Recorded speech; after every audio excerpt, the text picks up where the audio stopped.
everybody. We're glad that you could join us today. The meeting is being live streamed on Facebook, and we are recording it as well. Couple of housekeeping reminders. Please stay muted during the presentation. We'll make sure that Amy gets all your questions either at the end or during, depending on how they come in. You can raise your hand or use the chat feature to ask a question or make a comment.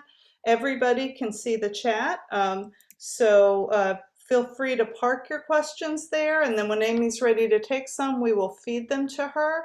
And with that, I will turn it over to our president, Linnell Philman, to introduce today's speaker. Hey, good afternoon. Amy Weintraub is the Reproductive Rights Program Director for Progress Florida and the former chair of the League of Women Voters Reproductive Health and Justice Committee, on which she is still an active member. She's the membership chair of the St. Petersburg Area League of Women Voters and is the lead with the Floridians for Reproductive Freedom Coalition and chairs the Florida Now Reproductive Rights Task Force. Very busy lady. A seasoned organizer, Amy has worked most of her adult life identifying, educating, and activating citizens towards social justice. Amy lives in St. Petersburg with her husband, and she has 2 children in college. Amy has actually educated us throughout the years. Namely, I remember when she started doing education on the crisis pregnancy clinics, also known as fake clinics, that really abuse our tax dollars here in the state of Florida. And she's kept us informed and engaged in a very challenging state, but can hopefully give us some guidance on how we can move forward post HB 5 here in the state of Florida. So Amy, we welcome you to the League of Women Voters Jacksonville First Coast, and the Zoom floor is yours.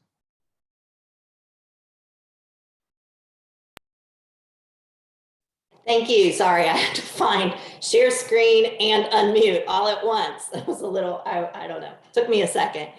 Hi, everyone. It is such a pleasure to be here with you today, and I bring you greetings from the St. Pete League, which I am a very, very proud member of. I love the League of Women Voters. In fact, it is my very favorite thing about living in St. Pete. When I first moved here, I moved from West Virginia back in 2015, and someone who'd moved here ahead of me, who was my friend from there, she suggested that I join the league, and I was like, oh, I don't know. I'm not sure if it's a good match. I mean, back in West Virginia, where we moved from, it was mostly people who were, very elderly and were, interested in nonpartisan stuff and not really into social issues. And I was unclear.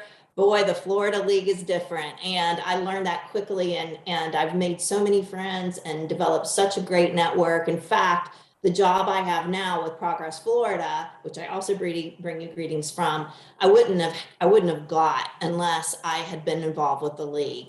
So I owe so much to the League of Women Voters, and again, I'm very, very glad to be here with you today. I'm going to be talking about various issues in our movement, in the reproductive rights movement, and I'm going to be referring to websites and online resources and forms, things you can sign up for, or that kind of thing. And every link I mention, I've pulled together in this link tree. And at the bottom of the slide, you can see the Linktree website that I'm referring to. And I'm actually going to put it in chat right now too, so that you'll have it there in case you just want to copy and paste it. And anyway, if you go to that website, that Linktree website, you will find all of the resources that I'm going to be referring to. Well, let's talk about the League of Women Voters. When the Florida League decided to join up with the statewide coalition back in 2016, and that coalition is called Floridians for Reproductive Freedom, we recommitted to our basic values around reproductive rights. And the longtime national position of the League is right there on the slide, that public policy in a pluralistic society must affirm the constitutional right of privacy of the individual to make reproductive choices. It's very clear. And so I was thrilled that the State League decided, yes, this is going to become a priority for us. And it's become more and more of a priority over the 6 years that I've been watching and participating in what's been going on. Our statewide league has a action team called the Reproductive Rights and Justice Team. It's currently chaired by Stacy Croto, who's with the St. Pete League, and Ginger Mundy, who's with the Orange County League. And we, they represent the League of Women Voters of Florida on the FRF, or Floridians for Reproductive Freedom Coalition. There are a lot of local leagues that also have representation on that FRF coalition, and your league is welcome. I mean, I think sometimes folks from your league participate. I know that Jacksonville Now is a regular. You are welcome to also send a representative anytime to those FRF convenings. The FRF coalition, and it has over 70 organizations that are part of it. They work year round. We work year round on equal and safe access to the full spectrum of reproductive health care, from abortion to birth control to well woman checks and everything in between, as well as comprehensive sex ed. But the league's action team, headed by Stacy and Ginger, it is open to any league member who is interested in working on reproductive rights and taking that information that's gleaned at the state level back to the local league. We meet the second Monday of every month. So our next meeting is coming up on Monday. And on the link tree, you will find the registration form to sign up to be a part of that. There are some local leagues that have many members because they have many members who are interested in this. Some decide we're just going to have one person be our rep to the statewide, the league action team. So anyway, I hope that you'll consider that if this is a topic that interests you, even if you just go to learn. So let's talk about Florida. What's happening here? I'm sure you all are aware of the terrible abortion ban bill that passed through both the House and the Senate this past legislative session, House Bill 5. It bans abortion past 15 weeks of pregnancy. And this is by far the most restrictive abortion ban that has ever passed in Florida. And the fact is, although most abortions, the vast majority of abortions happen before 15 weeks, those that happen after 15 weeks are essential. They're needed. And there are a wide variety of reasons that abortion is needed past 15 weeks. Floridians have been relying on this access to this care since 1973. It is provided up to 22 weeks in several providers across the state, by several providers. And all of that will stop on July 1st, assuming, when this bill becomes law, unless, of course, the governor vetoed it. So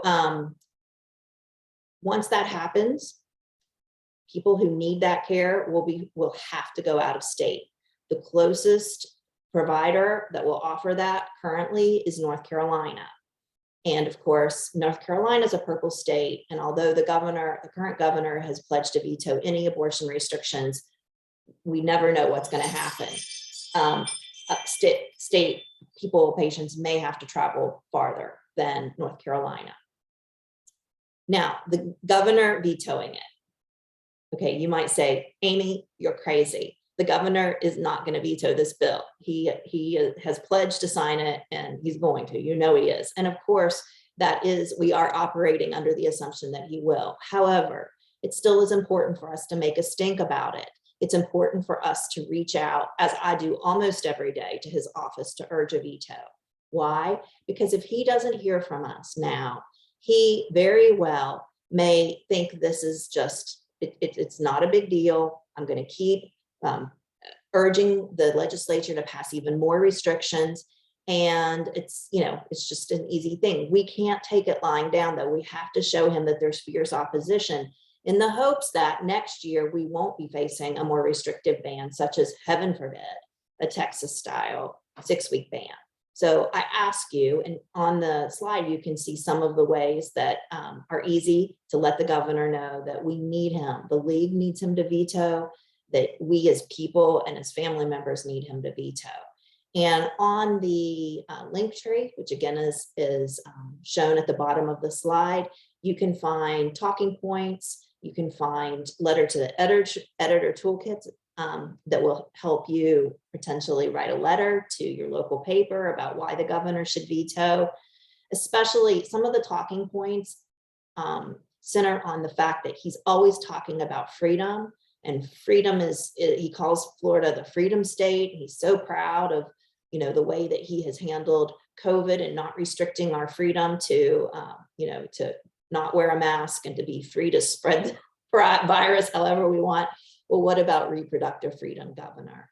What about bodily autonomy when it comes to childbearing, Governor? And these are the kinds of talking points that we offer for your consideration.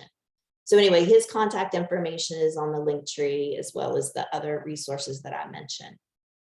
And we'd very, very much appreciate if each of you would consider reaching out to his office to urge that veto. He has not received it from the legislature yet, so he has not had the opportunity to sign. It'll be interesting to see how he handles it. Will he do a big press event like he did last week with the Don't Say Gay bill when he signed it at a charter school that actually, it was up in, in Pasco County, where they actually had 2 anti-LGBT clubs on campus. Will he go to a fake clinic to sign it or somewhere else? I mean, it'll be interesting to see. Anyway, the other thing that we're facing, and you may have heard about this within the last couple of weeks, is that the law passed back in 2015 to require abortion patients to have to make 2 visits to the doctor who's providing the abortion care. That bill has been litigated since 2015. So for 7 years, the ACLU and National Women's Law Center have been fighting on our movement's behalf, with Bread and Roses in Gainesville as the lead plaintiff. And they have been fighting this going into effect. Sadly, the Leon County Second Circuit judge decided in favor of the state. And so that law, the 24-hour waiting period law, could go into effect any day. There is currently just a very short stay on it. Our side argued that the providers needed more time to reorganize scheduling. I mean, as you all can imagine, abortion procedures have already been scheduled for the next few weeks. And so to institute a second visit adds cost, it adds time, but the doctor's time. And by the way, it requires the actual doctor to meet with the patient. And in a lot of our providers across the state, these docs fly in from other states to provide care. And so now this means that they have to fly in twice as much, or that care is delayed. And that becomes more costly for the patient, more risky for the patient. And, they're farther along in their pregnancy. So it's a more difficult procedure. It may change the type of procedure they have to have. So anyway, it's fraught with problems. And we're just hoping that it will be delayed longer so that it'll give providers and patients more time to prepare. As you all can imagine, folks in rural counties, over 70% of our counties don't have providers. That means people have to travel to metropolitan areas to get this care. This means they're having to take a second day off of work, find childcare for a second day, get travel. Imagine if you didn't have a car, didn't have public transportation near you, how difficult this will be. It will double the difficulty. Anyway, so this is another big restriction we're currently facing. I would implore you all to, as you think about, well, how can I make a difference in general in our movement? I would implore you to take a look at the suggestions that are here on this slide. We really, really need support, and we need folks to be knowledgeable about what's happening. And so getting our every Friday morning newsletter is a really good first step. And I actually am the one who edits the newsletter. I'm putting it in chat right now, the link to do that, although it also is on the link tree, and all these other things are too. But getting that Friday morning newsletter could potentially keep you really abreast of what's happening in the state.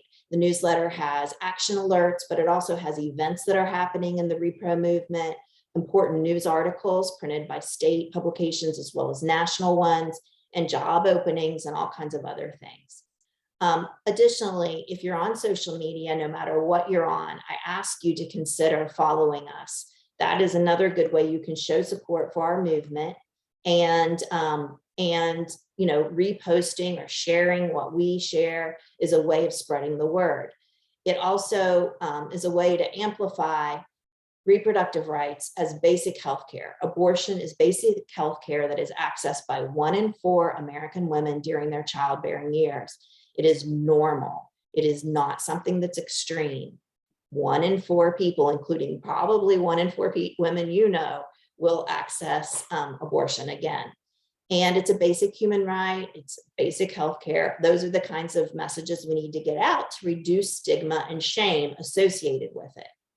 People sometimes say there's no way 1 in 4 of my female friends have had an abortion. There's just no way. And I'm saying, yeah, there is. Statistically, we know CDC reports, we have all of these requirements. Abortion providers have to provide the numbers. And so we can use that information to tally how many people actually get this care. And it's 1 in 4. And the thing is that people don't tell others when they get abortions. They don't tell their friends, their family, they don't even tell their partners. And so, you know, it may seem like, oh, there's no way, but we know that it is. The other thing is, when you are considering your charitable giving for the year, please keep the abortion funds in mind. For you in Jacksonville, the Florida Access Network is the abortion fund most likely to help people who wouldn't otherwise be able to get the care because of money. And the Florida Access Network not only helps with the cost of the procedure, but can also help with transportation for folks from outlying areas, as well as things like childcare and other things. So it's an amazing, amazing thing. So please keep your local abortion fund in mind when you're giving. Now, you all know also we're facing a Supreme Court decision. It probably will come out in June, and it is an answer to the 15-week ban passed by Mississippi. It will be very interesting to see what happens, but we are bracing for the worst. And you'd think, okay, that means that the Florida 15-week ban will stand. That means more restrictions are likely down the pike. I'm just in a terrible state of depression about this. Like, you know, you might think, Amy, I'm in a terrible state of depression. But you know what? I'm not. And there's a reason for that. It's because I have seen the proactive campaigns that have been launched when we faced problems in the past. And that's what gives me heart. And it's what allows me to sleep at night and not feel an extreme burden.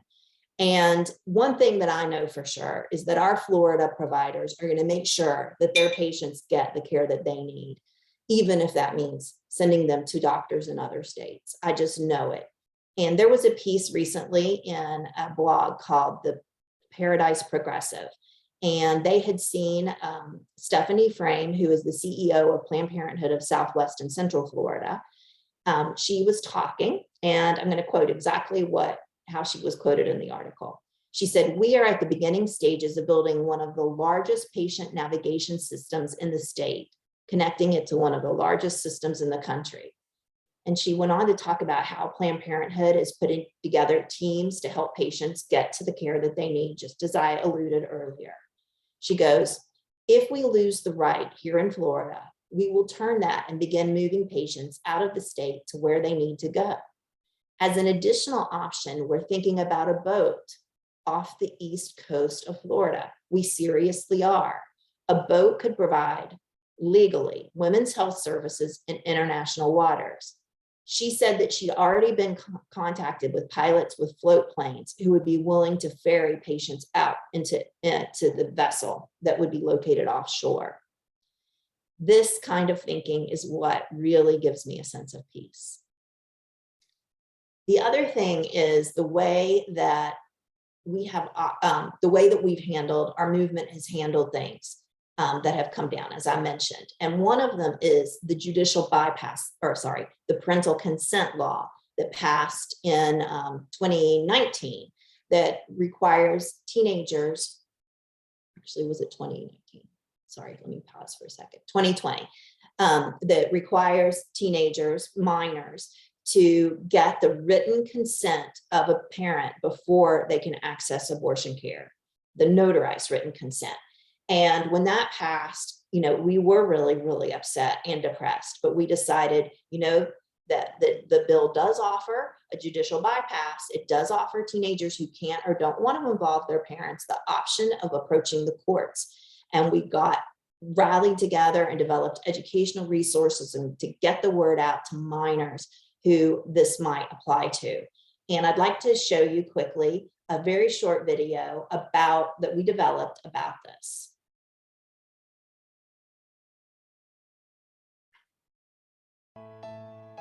Sometimes a young person under 18 gets pregnant and wants an abortion, but they can't or don't want to involve a parent. Under Florida's law, anyone under 18 needs a parent's permission for abortion. But there are options. A judge can grant what's called a judicial bypass, which allows teens to decide about abortion without a parent's involvement. A private meeting with the judge may seem intimidating, but it's really a conversation for the judge to find out how mature the teen is, what's in their best interest, and whether abuse is involved.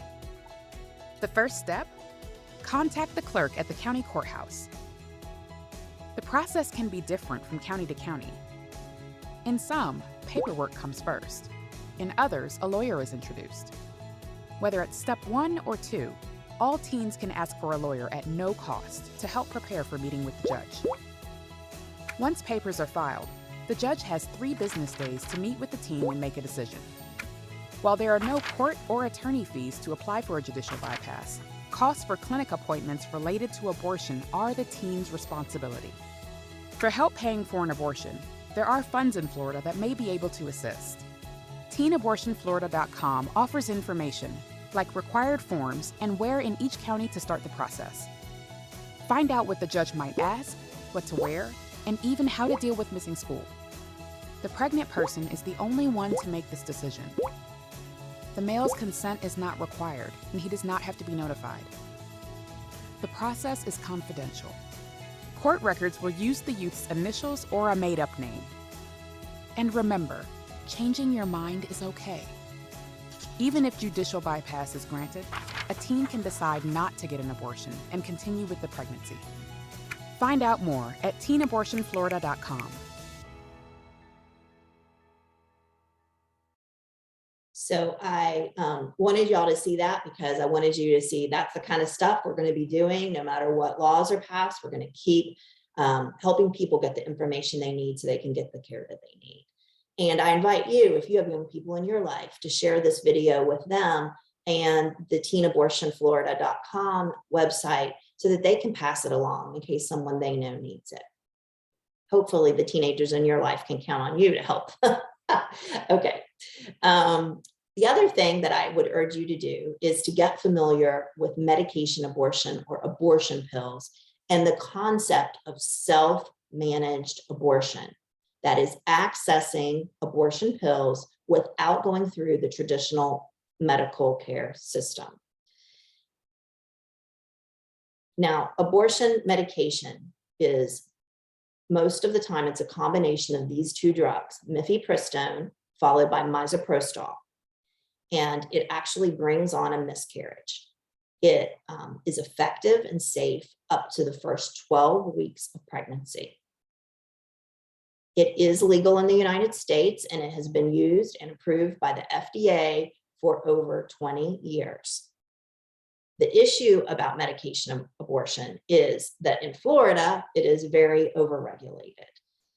In order to get these pills, even though they're safe, and by safe, you guys, I mean really, really safe, safer than Viagra, safer than penicillin, safer even than Tylenol.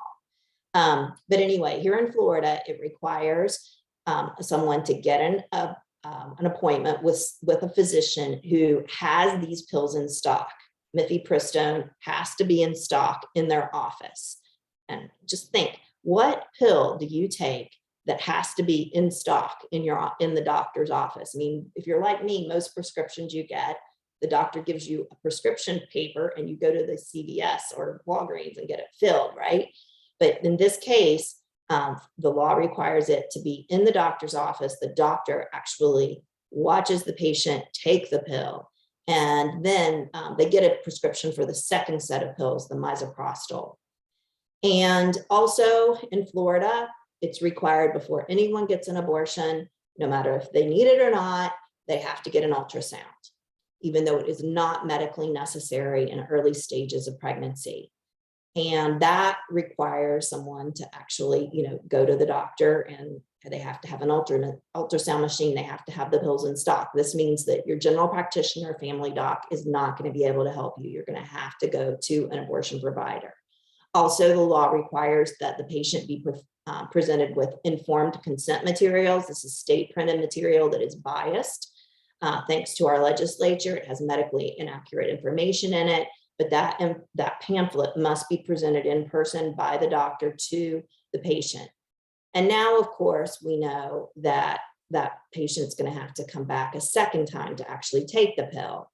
So it is very difficult to get abortion pills. It's as difficult to get abortion pills as it is to get surgical abortion, even though it shouldn't be. In other countries, it's available at the pharmacy. It's even available over the counter in many countries, including in Scandinavia.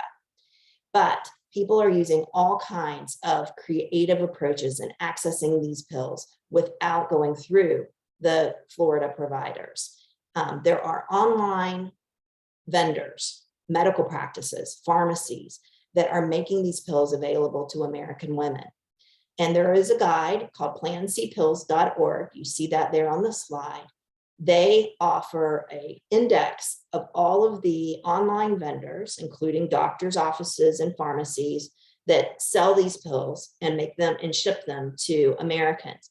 And they actually give the vendors a grade, a rank, if you will, based on how quickly the pills have been shipped and the efficacy of the medication. And that's because Plan C Pills orders batches of these from all these vendors all the time, just to continually test them and see what the situation is. And they also offer all the prices. Interestingly, obtaining pills online, like so many medications that people take, are much more affordable than going through a local provider. So for some people, this act, no matter what the laws are, this opens up access just based on cost. If you're interested in learning more about this, I'm very, very motivated in getting the word out about self-managed abortion, safe and supported. And I offer Train the Trainer trainings. In fact, there's one this evening at 5:30 that you're welcome to sign up for, but I have another one on May 3rd. And the link is on the link tree to register. We would love to have more, I guess you'd call it like issue area experts on this in Jacksonville. We don't have very many. And it would be wonderful if you could become a trainer like me and co-train with me a time or two, and then take the show on the road and do your own trainings by Zoom or in person about this, because a post-Roe reality is going to mean more people need to know how to access abortion care. So anyway, that's that. I also wanted to talk a bit, and earlier on, I know Linnell mentioned in the introduction about crisis pregnancy centers, also called fake clinic. Here lately, I've been calling them anti-abortion pregnancy centers. And these, like it says on the slide, they're the foot soldiers of our opposition. They operate many, many little, sometimes big centers, almost, there are over 180 of them in Florida.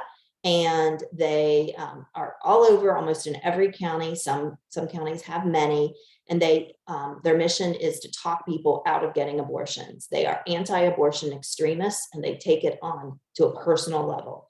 I'm going to share another short video with you that will orient you to this phenomenon.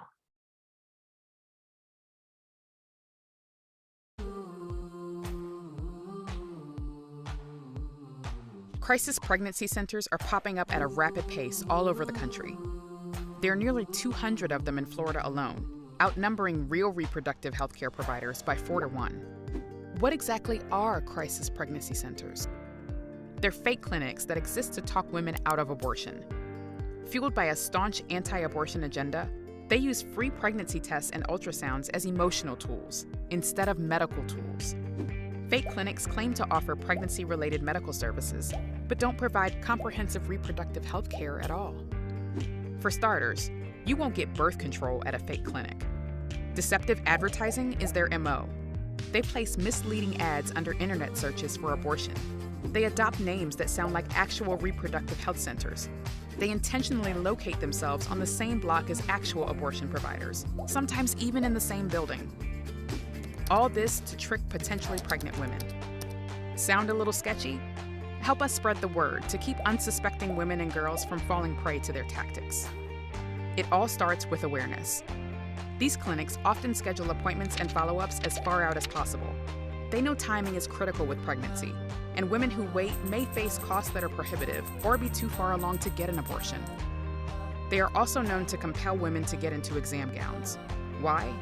Well, being separated from personal belongings does make it more difficult to leave.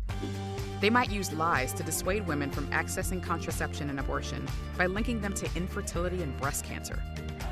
Their staff and volunteers even pose as medical professionals wearing scrubs or white coats.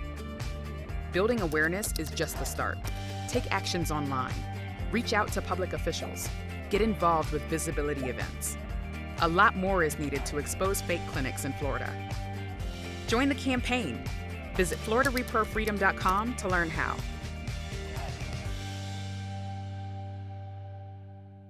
So what it mentioned in the video, to take action online. And I actually believe that is one of the most direct things we can do to expose these anti-abortion pregnancy centers. And the action that I would suggest is the most powerful is to leave negative but honest reviews about these places on Google Maps and on Yelp. Because when young people are trying to access abortion care, the first thing, not just young people, I mean anyone who needs an abortion and hasn't had doesn't know about it, they will often Google abortion in their town or in their part of the state. And the first things that often come up are these anti-abortion pregnancy centers, because they have used the algorithms and paid to be one of the first things that appear when people are doing internet searches. And because of the way they're named, they often can sound like they're actual reproductive health centers. And so us leaving negative reviews wakes people up to the fact that they're not. And there's a whole toolkit our toolkit to how to leave appropriate reviews that won't be taken down. Because of course the antis hate our reviews and they will complain to Google, and there are certain things that will cause Google to take our reviews down. So anyway, that's all available on our how-to kit that's on the link tree. But I encourage you to consider, there are so many in Duval County, there's so many anti-abortion pregnancy centers, and to take it upon yourself to leave negative reviews about them. Here's the list of all of the anti-abortion pregnancy centers in Duval County. And I wonder, I'm going to look at the gallery now to see your all's faces. I'd love it if you just would nod if you were aware of this, if you've seen some of these, if you knew about them. I see some nods. Yeah. Some people maybe aren't so sure. Interestingly, when I've presented at leagues before, I've had people say, I had no idea. I have been donating to that place for 10 years. And I had no idea they were anti-abortion, because they do present often as, really do-gooders who are helping people who need diapers and who need formula. And they do some of that. Most of them do some of that. But they also, it's with a big side dish of stigma and shame. And, again, their mission is to keep people from accessing abortion. Now, the fact is, I'm from West Virginia, as I mentioned earlier, and in West Virginia, there's only one abortion provider, and there are 55 counties. And so for people who wanted to continue their pregnancies and who really needed help, I would say that a referral to an anti-abortion pregnancy center is not the worst thing, because in many of the rural counties, it's the only one, it's the only place that can provide the resources that these low-income people need. However, they have to be Christian, because it's all of these places are full of Christian language. And if someone was not a Christian and went in, they would be extremely, extremely uncomfortable. But anyway, for the most part, in a place like Jacksonville and a place like Tampa Bay, where I live, it is an inappropriate referral, because there are plenty of other social service resources that people can turn to. They don't need to return to these biased places. I also wanted to point out, in case you didn't know, that First Coast Women's Services, one of the biggest syndicates of anti-abortion pregnancy centers in Duval County, operates this mobile pregnancy center. Have any of you seen this out and about in Jacksonville? I see mostly shaking heads. They post their schedule on their Facebook page sometimes. I think that they pretty much operate, they drive to like big Walmarts and other places where they hope that they can catch the eye of people who they can trick to come in. And they also are known, not necessarily this outfit, they may or may not do this, but in other parts of Florida where they have mobile centers, they go to university campuses. In fact, I'll tell you this terrible situation that's at Florida Gulf Coast in Fort Myers. They are actually have been allowed to come on campus, and they park outside the student health center. This is in agreement with the student health center, and they actually will provide a pregnancy test and some STI screenings. And I just can't believe that the college, the university is allowing this, because again, all of this anti-abortion stuff, language comes with it.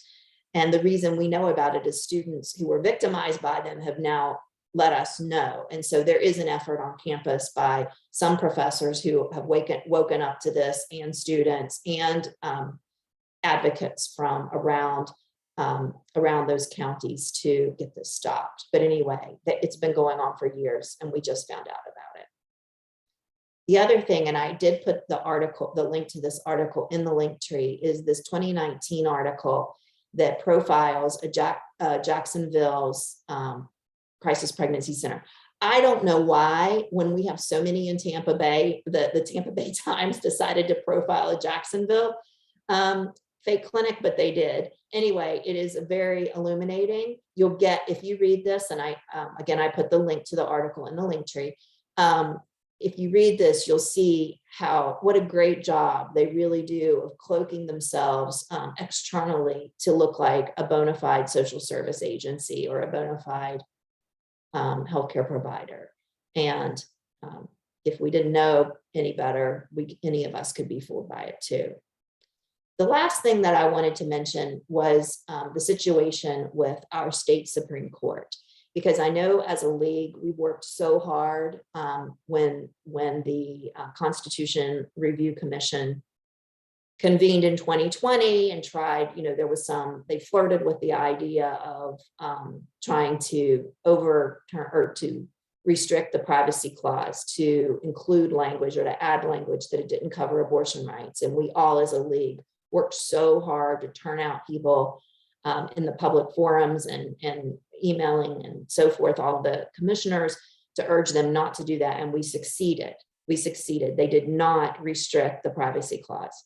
And the privacy clause is what has protected us from the awful restrictions that the legislatures passed. Every time they'd pass something, it would our side would file suit. It would go up to the state Supreme Court, and more often than not, the state Supreme Court said, no, this is illegal. It opposes our privacy clause. But we've seen a major transformation in our state Supreme Court since DeSantis was elected. He's appointed 5 justices, all are extremists and very likely anti-abortion advocates. You all probably know that there are no people of color on the state Supreme Court now. There's only one female. She is a conservative extremist. So we are extremely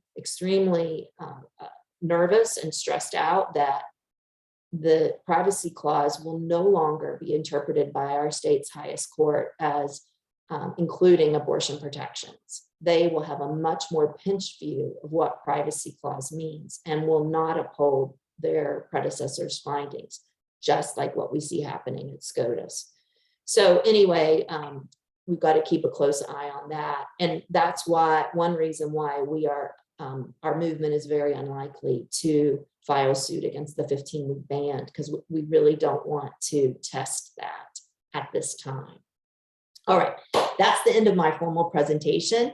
And I'm really happy now to take questions or comments, of course, too, and opposing views are totally fine. I'm going to stop sharing my screen.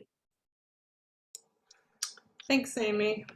We've got a couple of questions in the chat that'll get us started, and that usually primes the pump. The first is whether you anticipate that Florida legislators will introduce legislation similar to what was used in Oklahoma to criminalize abortion providers.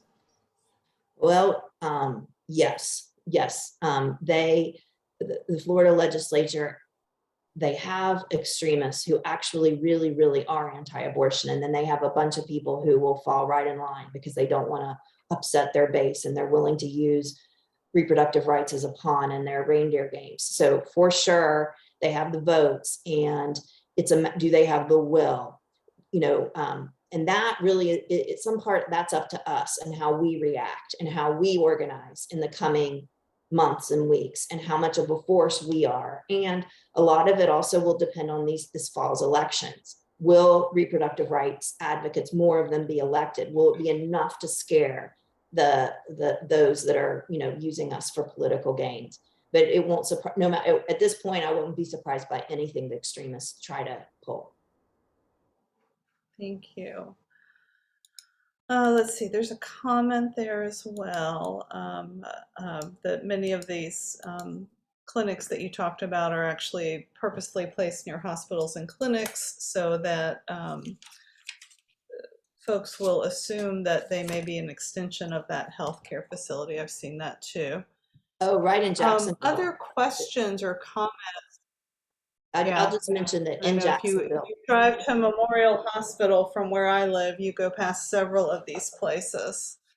And A Woman's Choice, which is one of the independent providers in Jacksonville, they have a fake clinic that opened up not only in their same complex, but like right next door. And what that has allowed is their protesters, the protesters that come out of the fake clinic to harass the patients at A Woman's Choice. Now they're allowed to get closer physically because that actually technically is their property.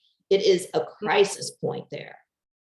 Wow, it's crazy. And I actually went and looked at the First Coast website as you were talking, and it's really alarming the way they present information. If I were a young woman or an older woman, I would certainly think from what I read that abortion was a possibility there.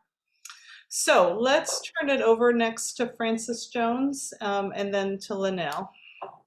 Hi, I just wanted to mention that the chat thing shows disabled on my system, so I'm not able to leave a question there. But my question is about the self-managed abortion. Is it likely that in the midterm, as this abortion issue continues to create problems nationally, that self-managed abortion will become the primary method for people to get abortion? Well, already more than half of abortions are using abortion pills. And this is in the regular, through our regular healthcare system. So more and more people are learning about abortion pills. I can't believe it's taken so long because it's been approved and been used for 20 years. But anyway, so there's that. I do believe that if we can effectively spread the word that in states with harsh restrictions like Texas and Oklahoma, where abortion is illegal fully in Oklahoma, apparently, and at 6 weeks in Texas, that it will become, I don't know about the primary, but it might. I mean, you're asking me to predict, and I'd say it might. Now, here in Florida, where abortion is still legal, it's still going to be legal up to 15 weeks, and the abortion pills really should only be used up to the first 12 weeks. I would say that most people still want to get the care from their local provider. It would have to become more restricted for self-managed abortion to become way popular. One other thing on that, and I feel like I have to say this, is that there is legal risk involved. And, it's here in Florida, it's on shady ground. If someone was caught, and how they get caught is hard to say, but if they were caught and there was someone turned them, like if they ended up being one of the few percent that had to go to the emergency room for care or to their doctor for care, and their doctor was anti-abortion and or their nurse and called the police, and then there was an aggressive local prosecutor or state attorney who was anti-abortion, there's a chance they could be prosecuted. And this would be especially true for people who are already over-policed, like people of color. So, there is a risk involved. It's low, and there aren't many people who've ever been prosecuted, but there is that. And I just have to say that. Thank you. All right, and now that I've actually fixed the chat, we've got some more questions coming in there. And I see some hands raised. So I'm going to get a couple of questions, Linnell, and then circle back to you. Hattie asks, are abortion pills available with telemedicine in Florida? That's a great question. They're not, because again, in Florida, if a provider has to see the person to give the ultrasound, to provide the informed consent materials, and now they have to see them a second time because of the 24-hour delay. So it is not possible in Florida. Okay.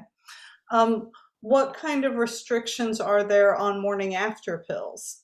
There are no restrictions, and this is a totally different kind of medicine. This is birth control we're talking about, contraception. This is the so-called morning after pill, also known as emergency contraception. It's available in all kinds of stores. It's available at Target, it's available at Walgreens, at CVS. It's usually right on the shelf in the family planning section next to the condoms. Sometimes it's in a lockbox and you have to take the box up to the cashier and they'll unlock it. Sometimes you have to take a little piece of paper and it's behind the cashier. So that, even though it's called the morning after pill, it's actually effective up to 5 days after unprotected sex. The sooner that it's taken, the more effective it is. So people are urged to access it quickly. The pills are really not that great, not that effective for heavier people who weigh over, say, 165 pounds. In that case, getting in to see a family doc or a gynecologist to get an IUD inserted is the surefire way of preventing pregnancy in that case. Wow. So no age restrictions on that. Correct. There's not. You don't have to show ID. You just get it. Great. I'm going to go to Linnell and then back to the chat. Yeah, I was just going to comment on something that Amy had brought up. So I serve as an escort here at a local clinic that you had mentioned a while ago. So I know that I'm seeing some familiar faces on the screen who were probably involved in a lot of the pro-abortion or at least pro-support of women to have reproductive health choices way back in the day before abortion became legal. So we're always looking for escorts. That's not in my capacity as the league, but we are always looking for fellow escorts. We have virtual training right now before you would come out and escort. But a lot of women who work end up coming in on Thursday, Friday, or Saturday so they can take a couple of days off before they go back to work the following week. So those are the heavier days, but they do provide services 6 days a week. But also there is a fake clinic. Not only is it close by in walking distance, but they regularly have folks there that harass people who show up. Doesn't matter if you're showing up for condoms or to get your birth control pills or you're showing up for something else, you get harassed. And it starts off as a soft sell and then it turns into harassment. And then sometimes it gets downright mean and really offensive. So if anybody's interested in that, that we definitely can always use extra bodies out there. But also, if I'm not mistaken, Planned Parenthood and is a Florida Access Network also that are looking at trying to either do mobile centers or erect new centers near the borders of the states that are now trying to ban abortion to make the travel time less or to make it less cumbersome. Is that right, Amy? I do not know about that. I don't know if Planned Parenthood is planning to expand. I can't say. I did want to mention that in chat, I just put the link to register to get the training at A Woman's Choice, which is just one of the providers in Jacksonville, but they desperately, like Linnell mentioned, they really, really need your help. So if that's something, and it's not a big deal.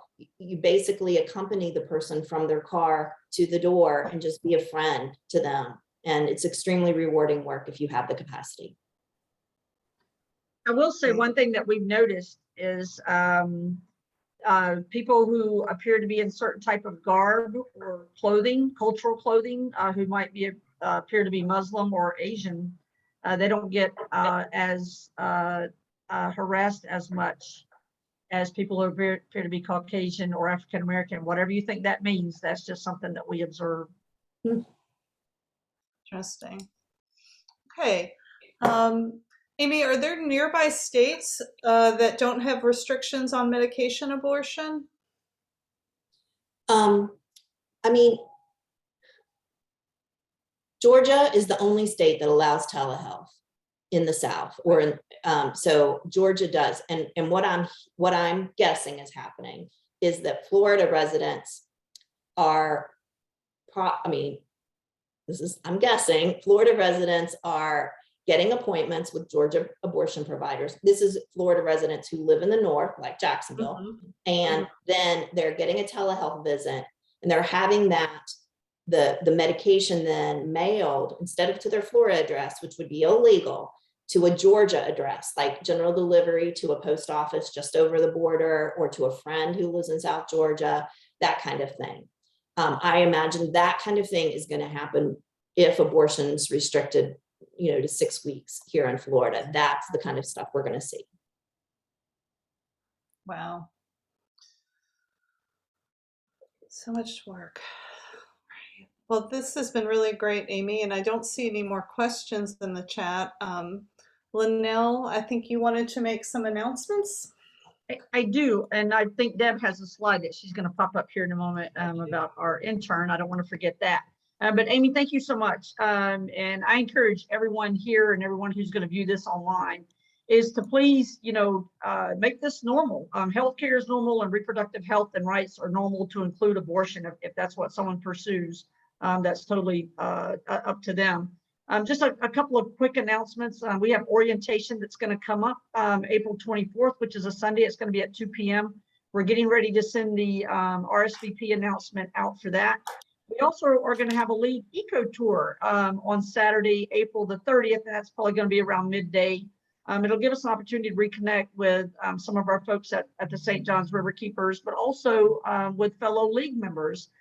So whoever, really has connections to the weather gods or whatever, please make sure that we have really good weather that day. Also, we have our annual business meeting that's coming up the first week of June. So we'll be voting on our budget, our bylaws, and also a slate of officers. And then after that, we'll be working on the local program for the next year, the next legislative session, as well as doing some board orientation. But I just really want to encourage everyone to please make sure that you are really seeking out candidates and elected representatives in the months to come. We have some major elections taking place. Don't let these folks off the hook. Make sure that you're asking questions, whether it's on the phone, via email, or if you're at events where they happen to be speaking, which is few and far between, unfortunately, here in Duval County. But ask them those questions, but also tell them what's important to you, what's important to your community, and talk to them about struggles that you're having, or issues that are coming up that they may not be addressing in their candidacy. And one of those things is obviously healthcare. Medicaid expansion still hasn't been addressed here. Reproductive rights remain under attack. We have a lot of concerning things happening with education, especially how our elected representatives are allocating funds to private schools, charter schools, without having the same level of expectation and standards that we have of our K through 12 public schools. But just really talk to these folks who are running for office, and talk to folks who hold office, because they really do work for us. So it's very important that they actually hear from us on those things that matter to us. So having said that, I'm going to turn it over to Deb.